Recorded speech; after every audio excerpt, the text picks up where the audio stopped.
All right, everyone, welcome to C.HR with Ariaunstewart, and we have Lenny here with Upscale Socks.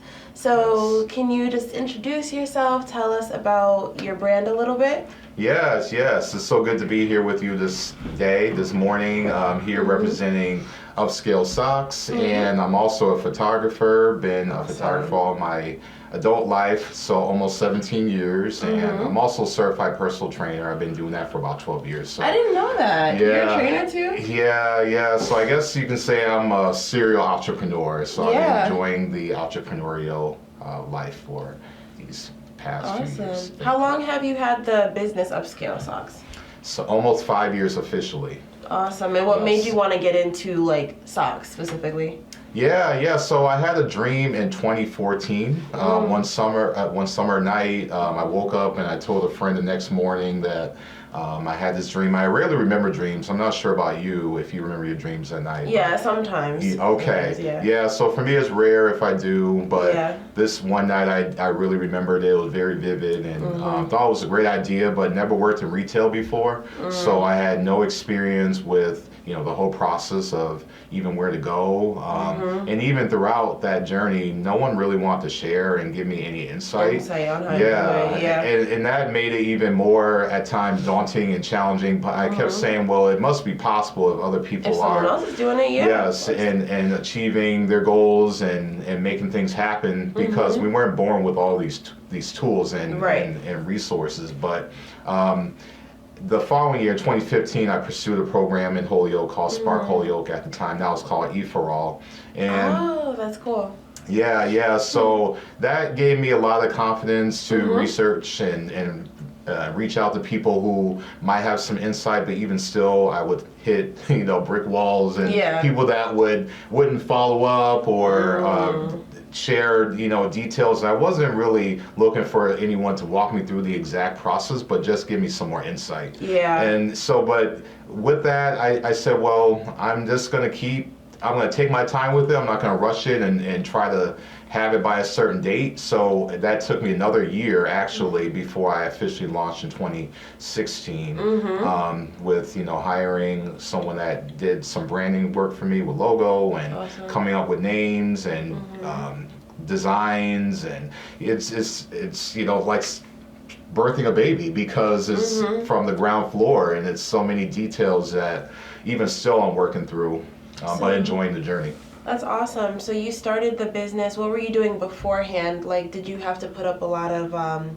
money up front to start this business? Yes, so I bootstrapped the business. I going into business, I said I'm not going to look into any loans or investors. It's just going to be my own personal financing.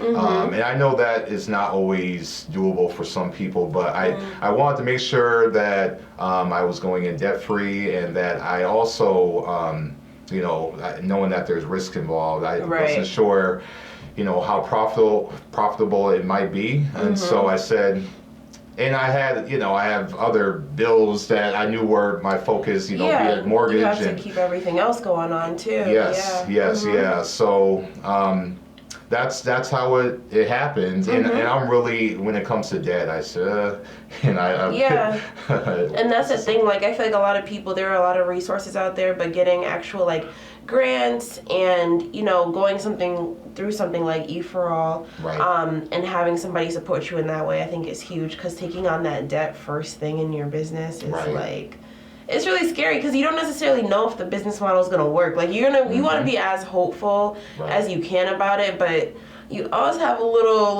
realistic, it might not. So I just want to be prepared just in case. Yes, and you're right. And with E4All, it has evolved so much. When I went through the program, there wasn't as much funding available where you could pitch your business and receive a grant or a scholarship.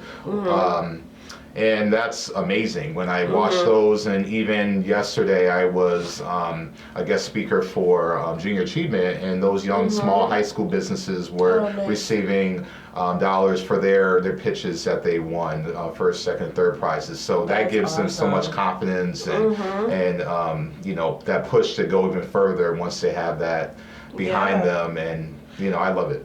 And then I feel like a lot of entrepreneurs kind of go between whether or not they should keep their current job and like try to do both and try to juggle both, or if they should like dive into it fully. What would you say is so what did you do? Did you work and build like Upscale? Because I know you said you are a personal trainer too. Yes. And what else did you say you were doing? Photography. Yes. So did you like do all those things plus like a regular like 9 to 5, or did you just do all the entrepreneurship stuff? So I've been a full-time photographer for 9 years. Prior to that, I worked in Christian education, and actually still I substitute teach. I haven't done that since the pandemic, except for proctoring the SATs a couple times. But that is just another source of income. I like to have multiple, streams. Streams of income. Yeah, you have to. Yeah, and so, but that's still not, my main source. So to go back to your question, did I have others, have a full time? Juggling. Yeah, mainly just the entrepreneurial thing with photography and personal training. But it's been, enough to support that next venture. Yeah, I think it's awesome to be able to have an actual product. Like, I think there are services that you can do and like help people with, but to have something that you can physically hand somebody, because it's like now you're the person. I mean, with the socks, like I know, I've come to you for like Father's Day gifts and like Christmas presents and all that. So you're getting all of those like major holidays too. Yes. So, and that's been wonderful being able to think about, okay, well, St. Patrick's Day is a big holiday, a time for, certain populations, and then it's, as you mentioned, Father's Day season, and I have a newly designed graduation socks, so that's that's something awesome that people have been taking to on my website, and now I'm thinking about for the fall, and I've done Halloween and even other causes. So last year I have I have a breast cancer awareness sock, and working on AIDS awareness for December for AIDS awareness day coming up. So, being really intentional and trying to think about other sectors. And actually another cool partnership that was just birthed recently, May is Mental Health Awareness Month, which I just learned about back in, I think, February, when Mental Health Association reached out to me about partnering. And so we designed, that's awesome, I don't know, dozens of socks, and they were narrowed down to 2 for this month, and so they're available on their website and mine as well, and it just talking and dialoguing about the stigma behind mental health and how it affects us on different levels, be it anxiety or trauma, depression, or more serious issues. That brought me to 2 different questions for you. I was gonna say, because one is like, how do you do with your mental health personally? Having so many different streams of income, and that's like a lot of work to handle. And then also, just so I don't forget it, I'm gonna throw it out there. How would somebody go about if they want to partner with you to create like their own type of sock and all that? So sure. So for me, I was having this conversation with someone yesterday who I had a basketball all-star game all day yesterday, or most of the afternoon and the evening, and so I still had this last drop to do, and I ended up at her house for over 2 hours, and I think it was therapeutic for her, but I should have said I only have 10 minutes to give you. Oh my gosh, and turn into 2 hours or more, honestly, and I had to remind myself it was probably really good for her then. Even though I, was also conversing, but I had a lot of things on my to-do list to do. But for me, my therapy is the gym. It's my opportunity to really, be in the zone. Good music, and I'm de-stressing. I'm able to, and even for a run, I've been running for about 7 years now, so I'm up to about 6 miles right now, and hopefully I'll make it up to a half marathon before the end of the season for me. It's usually around October. But that for me is just, really great way to really, to relax and unwind. Yeah. Yes, That's yeah, awesome. yeah. And to your other question, partnerships, they can send me an email, info@upscalesocks.com, and we can figure out exactly what their vision is and how we can go about that. But a lot of it's been happening really organically, and I'm always humbled by these opportunities and how they're birthed. And it's amazing how good news can spread. People discover on LinkedIn, or they read an article and they say, "Oh, that's a cool thing that you're doing," and we set up a meeting, and sometimes I'm not even sure what's going to come out of the meeting or even what the meeting's about, and then it ends up being really something that's long term and an awesome venture. So I was gonna say, like, how do you keep it all organized? Do you get like a ton of inquiries about like different things? Like, how do you keep yourself like organized? Yeah. So it I would say my smartphone is my best friend. My calendar and my task list is flooded. I do a lot of outreach at times for those that might be interested in doing content creation shoots as well. So I really try to be intentional about that, being out of the box thinking and creative in that approach.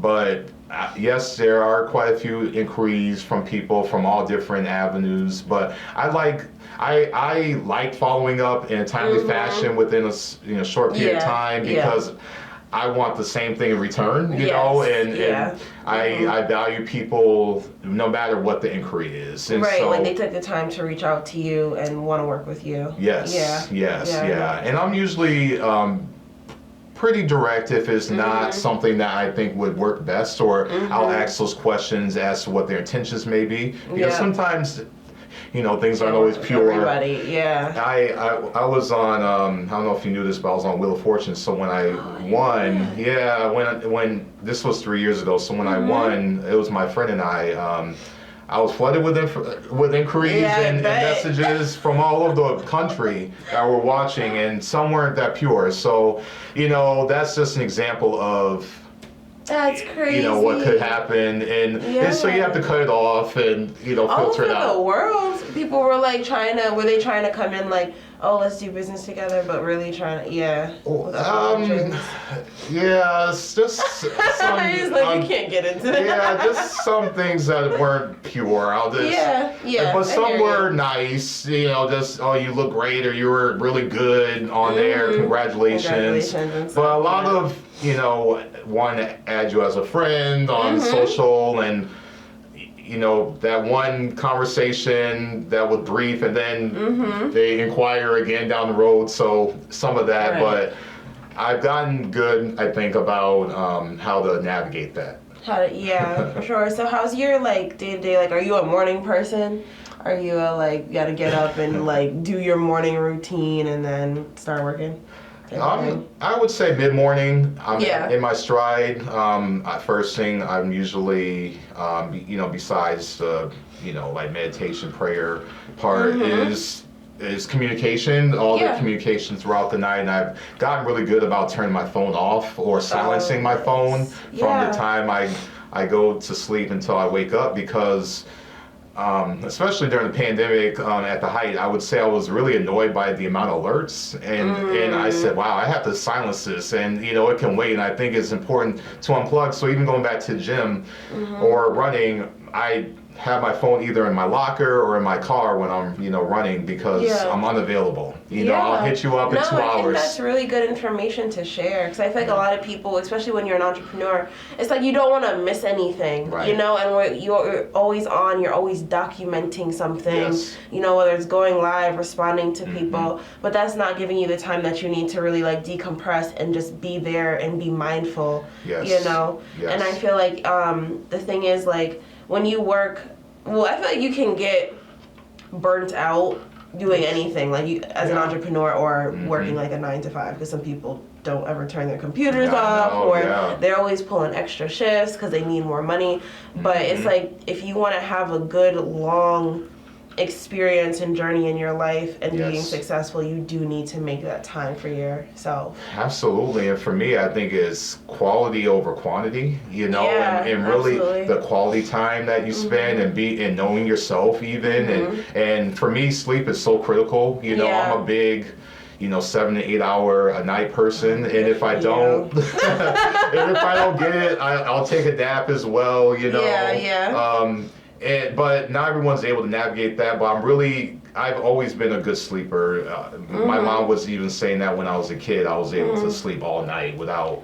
That is such a blessing that some people just don't even. Like, some people cannot sleep, especially, I know a lot of people who've worked, like, third shifts in their life. Yeah. And they, like, never can get their sleep schedule back on track after the third shift. Yeah, You know, I I've can been working imagine. that. They can contact me that way, too, on info@upscalesocks.com. We can talk about, some ways to help. And even, I think, for me, with working out, that helps as well, because I think after a while, I'm pretty wiped out once the day is over. I usually work out mid-afternoon most days. So back to your other question about my routine. Usually midday, mid-morning rather. I like getting things going, and but I'm flexible too. So if we need to meet at 7 or 8 a.m., I'm not going to say no. I'll just adjust and keep it moving. And I do my best work, I would say, late afternoon, early evening, and I usually go until like 1 or midnight. That makes me happy because, I feel like it's like if you're not a 5 a.m. morning person, they act like you're not going to be successful. I and I'm like, that's too. not going to be me. Yeah, I read those too, and I see. I wish I could be that person. I see people going live and doing their workouts at 4 or 5 a.m. and I've trained at those hours. And I get it, if you have a family or a certain regimen, you want to get that out of the way because you have the whole day to do other things. But that just has never been my story, I've always had that flexibility, so it would probably be a big adjustment if I had to start working at that schedule. But no, that makes me happy, and especially when you're an entrepreneur, it's like you can get it done whenever like you're up. You know what I mean? Like if you have a customer that's like always, I don't know, like even if they're always up at a certain time and you have like social media, you could just do a scheduled post. That's right. My post will post at 5 a.m. Exactly. I won't be posting it. Right. It's so true. And even, I've spoken to some people that say, well, I live on the East Coast and I'm communicating with people on the West Coast or vice versa, things like that. So I can kind of relate to that. My manufacturer is overseas, so I'm still communicating with them when they contact me at 11 p.m. our time, and that's okay. It's usually via email, or I'm responding, so it's nothing impossible. And even if there is a lag in a few hours, then there is nothing major. So I think in this global world that we live in, and everyone's accessible via phone, you can really get things done. It's not like maybe 20 or 30 years ago where you had to log in on you had to physically go to your office at that space. We walk around with computers everywhere, and so it's really no limit to what you can get done. Yes. So can you talk to me about like how have you used, because I'm guessing photography is good for being in retail too, because you're taking like those images of your product. So, and then you're also a personal trainer. So how has all of that like correlated into what you're doing now and like work together? Everything kind of happened organically, I would say. So I started doing photography in high school, and then in college it became more serious with my first wedding and more community-based events and building more confidence, I would say. But going back to product photography, absolutely. I'm able to document all of that and having that experience, not having to hire someone to, create that content. For me, exactly. Because it ends up being constant, especially if you have a vision, and that can be, a costly endeavor, even though you could be self-taught as well, invest in purchasing your own equipment. But for me, it's been really great in that respect. And then, as I mentioned, having models or people that, help me with content on social media. But then with personal training, that was birthed because in the gym, people would always ask me for fitness advice. And so I He's like, I was just killing it in the gym, and people kept asking me what I was doing. Well, kind of, but not, not to sound like I'm this superhero, but I said I might as well get certified, and that could be another source of income. And even though my life has shifted in some respect, I don't really market that as much, but it's still there with certification. I do still have clients, and still have passion for that as well-being and wellness for people. That's awesome. And it's like, I feel, I've worked with personal trainers and stuff before, and I feel like it's fun for both people, because it's like, as the trainer, you're getting them out of bed to work out that day too, because they got to be there for you. Because like, even if you're super into fitness and all that, there are days where you're just probably like, I just want to do everything but run 6 miles today. But absolutely. I don't know, maybe that's something that you just wake up every morning feeling like doing. Well, right now I'm just running once a week, but it's, for me, I look forward to it. And I did have a running friend, he relocated, and after that I was like, man, maybe I'll just go to spinning class instead. And I did for a short while, but I missed the running, and I said, well, I can still be as I still look forward to this run every Tuesday and still have a good time and still greet people or see people in the park. You know, it doesn't always have to be with a pacer or someone that's with you.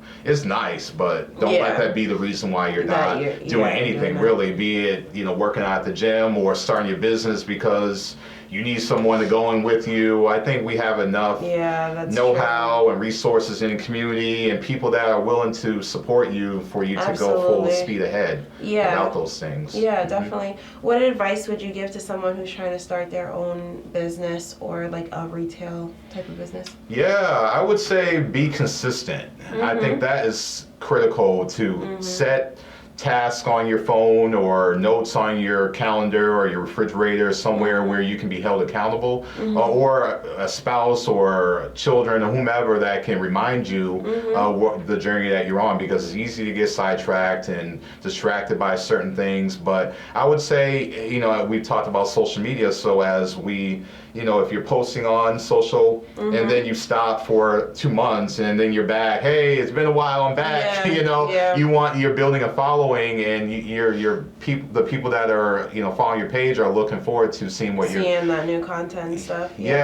So I would say that's important, and know that it takes a process to get through everything, and don't feel like this journey has a deadline to achieve what you have set before you. I mean, it's good to have deadlines like, hey, I want to launch by December. This time, But if it doesn't happen, don't beat yourself up. Don't let it cripple you. Yeah. Absolutely. I think it's really important that we create, like I mentioned, quality over quantity, that we're really hitting it out the park, and that people are celebrating you, and not you open or you launch and then you've been closed because of technical difficulties behind the scenes, because you're trying to hit this deadline because it's your birthday. You have to launch on your birthday, or you have to launch on the anniversary of when you had the dream. It's okay. It's going to happen in due time, in God's time. So I think that's important too, that we enjoy the journey and not feel as though it just, that it's this daunting task. So I've been having a great time with, Upscale Socks and